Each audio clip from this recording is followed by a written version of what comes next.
Mary Smith, 41st Ohio Infantry, joined to avenge the death of only brother at Bull Run, discovered because of the manner in which she twisted her dishcloth. 14th Iowa Infantry. Unknown female soldier shot herself when her sex was discovered in April 1863. Unknown soldier. Discovered when she tried to put her pants on over her head. Ohio Infantry. Sergeant gave birth after 20 months of service and sent home. Virginia Regiment. Mary and Molly Bell arrested and accused of prostitution, then served 2 years in prison. When released, they were sent home in uniform. Women soldiers were so determined to stay in the Army and to serve their country at all costs that not only did they go to extraordinary lengths to disguise themselves and pretend to be men, but if their disguise fell through and they were discovered and ejected from one regiment, a fair number of them simply packed up their things, moved to another town, and simply re-enlisted. Length of service for a woman soldier was 16 months. Probably the oldest female to enlist in either army in the war was Lucy Matilda Thompson. She enlisted at the age of 49, which would have been an older age for a gentleman as well. She will be wounded by a piece of shrapnel that's going to tear her scalp open. 7 days battle, she will receive a very serious injury from shrapnel. She will have a portion of her skull actually torn away. Her husband was killed in the same action where she received this almost mortal wound. Lucy does not return to the field after this, but she will give birth to her first child at the age of 51. She will marry again later in the war, give birth to twins in 1855, have 6 children, the last one at the age of 68. She will live to the ripe old age of 112 years old, dying in 1925, after being somewhat involved in the First World War. Nobody knows exactly how many women did this and how successful they were. Madeline Moore reportedly joined the Army to be with her boyfriend and was elected lieutenant.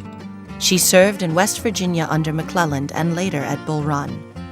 Mrs. Turchin went to war with her husband, General John B. Turchin.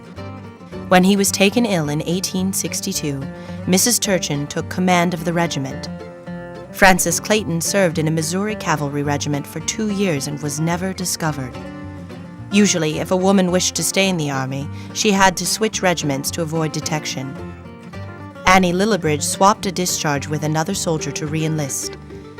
Fannie Wilson was discovered near Vicksburg, went home, and worked as a ballerina before signing up again in the 3rd Illinois Cavalry. Frances Hook pleaded with tears in her eyes to be allowed to stay and fight after she recovered from her wounds, but she was left behind. She re-enlisted as Frank Martin in the 8th Michigan Infantry. Then she was discovered by a man who was raised in the same town as herself. The record for this sort of regiment hopping is held by Elizabeth Compton. Lizzie Compton served in 7 different regiments during the course of the war. Her military career shows that she was perhaps the most determined and stubborn of all the women soldiers. She was removed from a regiment one time after she was wounded at the Battle of Fredericksburg. She was discovered to be a woman in yet another enlistment after she was wounded on the field at Green River in the Western Campaign. At another point in her career, she was detected in Rochester trying to enlist. She was mustered out of yet another regiment when she was thrown from a horse. Finally, in one of the last regiments she served in, it was the comrades she was serving with who figured out that Jack was actually a girl. And they said, okay, you have to stay behind and go work in the hospital. And Lizzie actually said she'd rather die than put on a skirt.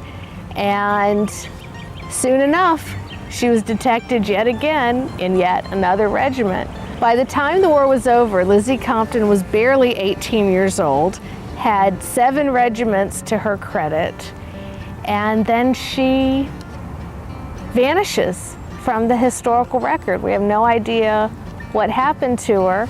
All we know is that she was determined to wear nothing but Uncle Sam's uniform. How many women soldiers were killed in battle, their bodies hastily buried, and their sex never detected. Especially toward the end of the war, the Confederate Army was taking anyone they could get.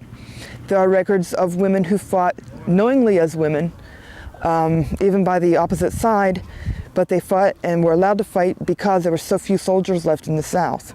As more evidence comes to light, it actually appears that common soldiers, their comrades in arms in the ranks, many times and very often were aware of the fact that there were women in the ranks along with them. Letters have come to light that talk about the attributes of these women soldiers, saying that for the most part they march and fight and shoot as well, some better than the men. They write about the attitudes that some of the soldiers had about them. Some of the letters say, some of us encourage these women soldiers, and others, frankly, don't like them being here. Jim, we had 4 more new female recruits dressed up in men's clothes. They had just gotten their uniforms and they didn't know how to dress right. This gave them away. Those that we do have in the regiment are brave gals, and nobody messes with them. Several of the soldiers with me on picket are women. They're all good soldiers and take their share of the duty, and they're also fair shots, too. The sergeant knows about them, but as long as he says nothing to the lieutenant, everything will be all right for them. The danger that we face daily makes us all work well together. We had a prisoner that was worth more than all we'd ever taken. Said prisoner is a nice, smart, shrewd, little woman. She's as good a soldier as we've ever come across. Her comrades run, and she stood, and didn't appear to care for bullets. Dear Mother, you will not be surprised to learn that we have several women soldiers with us here. One of them, Miss Main, is well known to you as she is from our village. They appear to be as good soldiers as the boys, and nobody dares tell the officers, for they would all be sent home in disgrace. One must give them credit, for we men risk only our lives in this effort, but the fairer sex risks both life and reputation.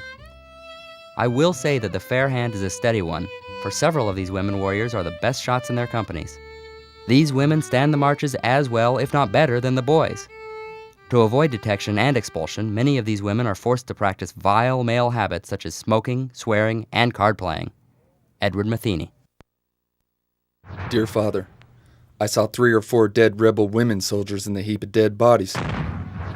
One Sessish woman charged within several rods of our works waving the traitor flag and was screaming vulgarities at us. She was shot 3 times, but still, on she came. When she ran out of ammunition, she pulled out the largest pig sticker I ever seen. When the corporal tried to shoot her, she kicked him in the face, smashing it quite severely. The she-devil stabbed 3 boys and was about to decapitate a 4th when the lieutenant killed her. No doubt, this gal inflicted more damage to our line than any other Reb.